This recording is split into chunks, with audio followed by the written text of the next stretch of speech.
عزیزان محترم، سب سے پہلے وقت کے امام کی خدمت میں آج کے دن کی مبارکباد پیش کرتے ہیں۔ یقیناً اصل تبریک جو ہے وہ امام زمانہ عجل اللہ تعالیٰ فروجہ شریف کی خدمت میں ہے، اور وہی اس ولایت کی کڑی کا آخری وہ چیز ہے کہ جو اس ولایت کی کمپلیٹ ہونے کا انتظار فرما رہے ہیں۔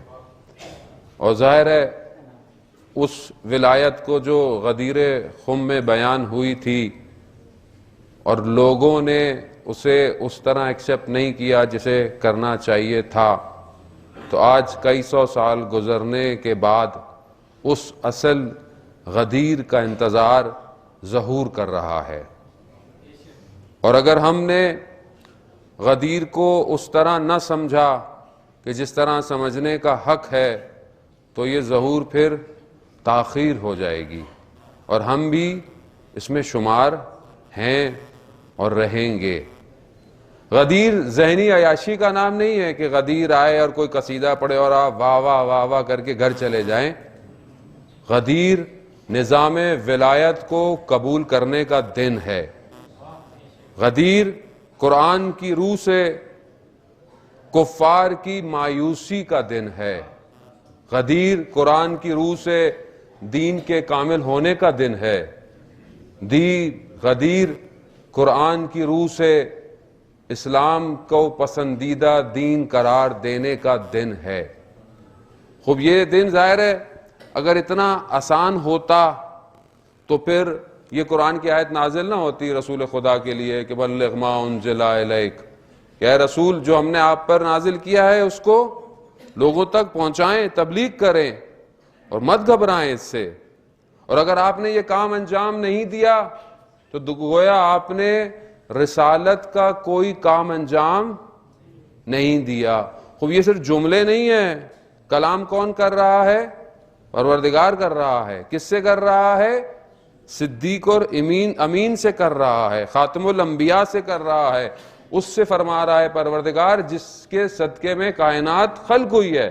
تو اس کا مطلب ہے کہ یہ کوئی بہت امپورٹنٹ کام ہے، کوئی اتنا مہم کام ہے کہ جس کو انجام دینے کے لیے رسول خدا نے غدیر خم میں یہ پورا انتظام کیا ہے۔ اور یقیناً آج ہم اسی کے جشن کو منانے کے لیے جو ہے وہ جمع ہیں۔ تو خوب اہل بیت کے غموں کو اپنی زندگیوں میں شامل کریں تاکہ آپ کو اپنی زندگی کا کوئی غم نظر نہ آئے، تو پھر آپ نظر آئیں گے کہ یہ ولایت کا ماننے والا ہے۔ ولایت صرف لفظوں سے نہیں ہوتی۔ آپ کے اذان عالی کو معطر کرنے کے لیے حدیث آپ کی خدمت میں کہ روز قیامت ہوگی، روز قیامت اندھیرا ہے، روشنی نہیں ہے، سورج نہیں ہے، بالکل اندھیرا ہوگا، اور اندھیرے میں لوگ پریشان ہوں گے کہ کوئی روشنی آئے، کچھ آئے، کیسے حرکت کریں، کیسے ٹریول کریں۔ تو اچانک سے کچھ لوگ آئیں گے، اور کچھ لوگوں کے آنے سے اس قیامت کے اس منظر میں روشنی پھیل جائے گی۔ اب جو لوگ پہلے سے منتظر تھے، کھڑے ہوئے تھے، وہ کہیں گے یہ کون لوگ ہیں پروردگار؟ یہ انبیاء ہیں؟ تو آواز آئے گی نہیں، یہ انبیاء نہیں ہیں۔ کہا یہ شہداء ہیں؟ کہا نہیں، یہ شہداء نہیں ہیں۔ کہا یہ ملائکہ ہیں؟ کہا نہیں، یہ ملائکہ نہیں ہیں۔ کہا پھر پروردگار یہ کون لوگ ہیں؟ کہا یہ علی ابن ابی طالب کے ماننے والے ہیں۔ انشاءاللہ اسی علی کے ساتھ دنیا اور آخرت دونوں میں اٹھائے جائیں، رہیں، قائم رہیں، کیونکہ ایک اور کچھ نہیں ہے ہمارے پاس۔ میں آپ کو اسٹریٹ بتا رہا ہوں، جو ہمارا عمل ہے، میں اپنی بات خدا نخواستہ آپ کو بلیم نہیں کروں گا، کچھ نہیں ہے، خالی ہے۔ اور اگر یہ علی نہ ہو تو کچھ بھی نہیں ہے۔ اور ویسے بھی چھٹے امام کی روایت ہے، نماز، روزہ، حج، زکوٰۃ سب قبول نہیں ہوگا اگر ولایت علی ابن ابی طالب نہ ہو۔ تو سجدے جتنے بھی طولانی ہوں اگر ولایت کے ساتھ ہیں تو قبول ہوں گے، حج کے جتنے طواف ہوں اگر ولایت کے ساتھ ہیں تو قبول ہوں گے، روزے بھوک اور پیاس ہے، اگر ولایت نہیں ہے تو پھر قبول نہیں ہے۔ تو اس ولایت کو نہ صرف ظاہر میں بلکہ اپنے وجود میں پیوست کریں۔ اور وہ کیسے پیوست ہوگی؟ کیسے آپ کے وجود کے اندر سے ولایت کا اظہار ہوگا؟ ولایت صرف میں زبان سے کہتا رہوں نہیں عزیزان محترم، ولایت کا اظہار میرے عمل سے ہونا چاہیے۔ مجھے کوئی دور سے دیکھے تو کہے ہاں یہ علی کا شیعہ لگتا ہے۔ کیوں لگتا ہے؟ کیونکہ یہ اپنے عمل میں، اپنے کردار میں، اپنی گفتار میں سچا ہے۔ یہ جھوٹ نہیں بولتا، یہ غیبت نہیں کرتا، اس کے وجود سے کسی کو نقصان نہیں ہوتا، یہ خوشحال ہے. وہ آپ کو خوشحال ہمیں ہونا بھی نہیں چاہیے عزیزان محترم، تو ہونا چاہیے، ظاہر ہے ایام خوشی کے دن ہیں. اور غدیر ایک دن کا نہیں ہے کہ آپ نے ایک دن جشن منایا اور ختم ہو گیا. غدیر خم میں 3 دن تک لوگ آئے تھے مولا متقیان کو مبارکباد دینے، تو کم سے کم 3 دن غدیر کو ضرور منائیے گا. اب آپ گھبرا گئے، مولانا کس چکروں میں ڈال رہے ہیں ہم لوگوں کو؟ وہی چکروں میں تو ڈالنا ہے، تبھی تو آپ لوگ کہیں آگے پیچھے ہوں گے، ورنہ تو آپ وہیں کھڑے رہیں گے. کہیں نہ کہیں تو گھمانا ہے آپ لوگوں کو. عزیزان محترم، نظام ولایت بہت مہم ہے. میں تھوڑی دیر آپ کو مزاحم ہوں گا. نظام ولایت کوشش کروں گا کہ تھوڑا آپ کو سمجھ میں آئے. یقیناً آپ مجھ سے بہتر جانتے ہیں علماء سے، تو میں معذرت کے ساتھ کہ میں چھوٹا طالب علم ہوں. بہرحال آپ کی ذہن کو تھوڑا سا تنگ کرنے کے لیے، پروردگار نے جب انسان کو خلق کیا تو اس کے وجود میں 2 خصوصیتوں کو ملا دیا، 2 ایٹریبیوٹس کو کمبائن کر دیا. وہ کون سی 2 چیزیں تھیں؟ ایک مومن کی صفات اور ایک منافق کی اور کفر کی صفات. یعنی دونوں چیزوں کو ملا دیا. اب اس ملنے کے ساتھ انسان کو خلق کیا اور روئے زمین پر بھیج دیا. اب یہ جو جنت ہے کہ جس کے ہم سب جانا چاہتے ہیں، خواہش مند ہیں، ہونا بھی چاہیے، اس جنت میں جھوٹ نہیں جائے گا، اس جنت میں غیبت کرنے والا نہیں جائے گا، اس جنت میں تہمت لگانے والا نہیں جائے گا. مگر یہ ساری چیزیں میرے اور آپ کے اندر تو ہیں، میں تو اپنے اندر دیکھتا ہوں کہ یہ مسائل ہیں. تو پھر جنت میں تو سب صاف ہو کے جائے گا. اب جب خلق کیا تھا تو یہ ساری چیزیں اندر جڑی ہوئی ہیں. یعنی ایک انسان جو ہے وہ غلطی بھی کرتا ہے، کوتاہی بھی کرتا ہے. اس جو دونوں انسان کی طینت میں، انسان کے وجود میں جو مکس تھی، اس کو جدا کرنے کے لیے، اس کو ڈیفرینشیٹ کرنے کے لیے پروردگار نے اپنے ہادیوں کو زمین پر بھیجا، نبیوں کو بھیجا، جنہوں نے یہ تعلیم فرمایا کہ اللہ کی عبادت کرو اور شرک نہ کرو، کسی اور کو سجدہ نہ کرو، جھوٹ نہ بولو، غیبت. ہر ٹائم زون میں نبی آتے رہے اور انسان کو یہ سمجھاتے رہے، یہاں تک کہ مکہ کے اس جہالت کے دور میں اللہ نے اپنے آخری نبی کو بھیج دیا اور کہا کہ اب نبی نہیں آئے گا. یعنی اب دین کی جو چیزیں تھیں وہ کامل ہو گئیں.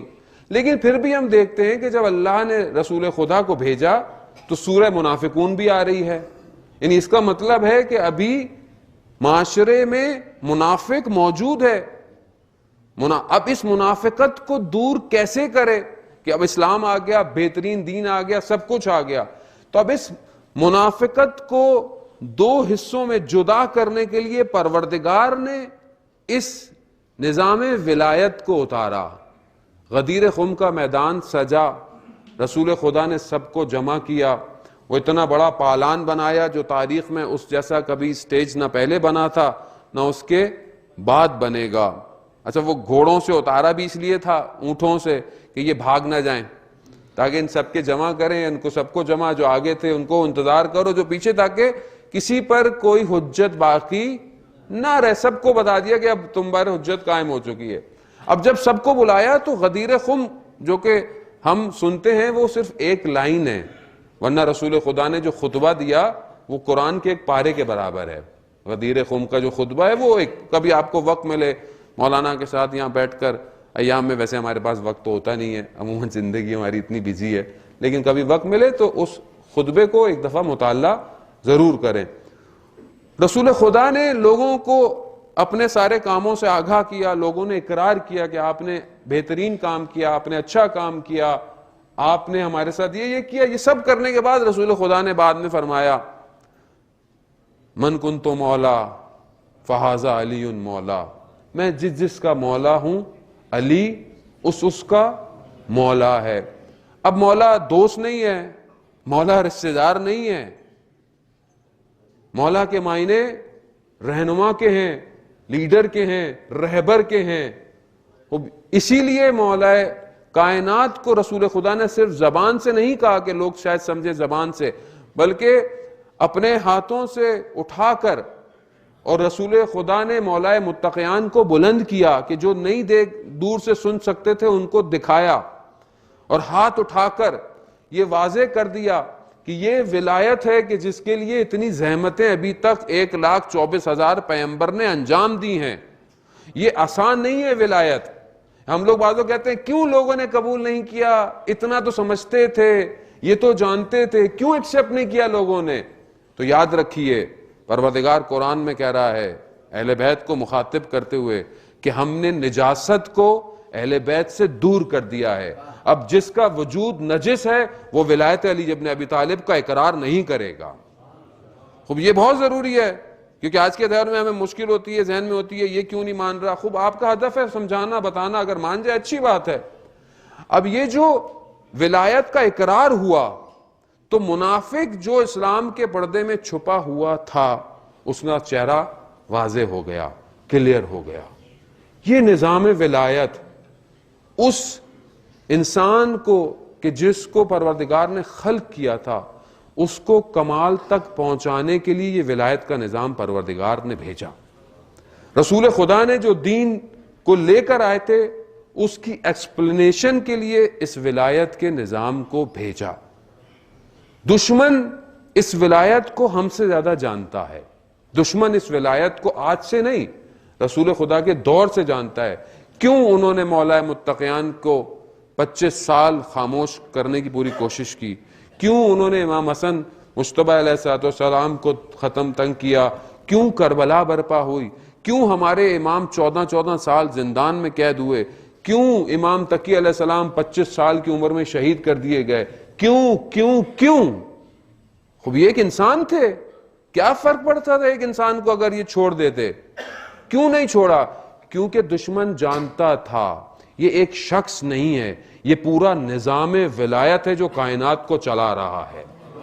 اب یہ نظام ہے، اگر یہ نظام قائم ہو جاتا جو کہ مولا متقیان نے اپنے چند سالوں میں ولایت کے نظام کو قائم کیا، اپنی حکومت کو ظاہری قائم کیا کہ جس پر جرداق مسیح جو کتاب لکھتا ہے عدالت صوت انسانیہ، یعنی انسانیت کی عدالت کی آواز علی ہے، کرسچن ہے، اس نے یہ کتاب لکھی ہے. کیونکہ جو 4 سالوں میں عدالت کا نظام قائم ہوا وہ پھر کبھی نہیں ہو پایا. اگر یہی نظام آج دنیا میں کیا ہے، سوشلزم، کمیونزم، لبرلزم، سارے ازم فیل ہو گئے، سب ختم ہو گیا ہے، سب فلاپ ہو چکے ہیں، سب پریشان ہیں. Banking system, social system, family system, ویسٹ کہ جس کو ہم اتنا زیادہ فالو کرتے ہیں، ویسٹ میں فیملی سسٹم بریک ہو چکا ہے. فائنینشل تو پوری دنیا اس ٹائم کریک پر جا رہی ہے، کسی کے پاس سسٹم نہیں ہے فائنینشل کا اس ٹائم.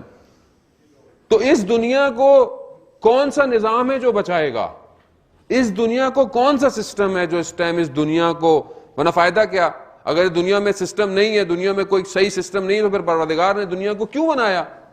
اب سوال ہے پروردگار سے کہ پروردگار اگر اس دنیا میں کوئی سسٹم اچھا نہیں چل سکتا تو پھر دنیا کو بنایا کیوں ہے؟ تو آواز آئے گی نہیں، ایک باقی ہے جو آئے گا اور اسی ولایت کے نظام کو اپلیکیبل کرے گا. شرط یہ ہے کہ تم غدیری ہو جاؤ. اگر ہم غدیری ہو گئے تو وہ آ جائے گا.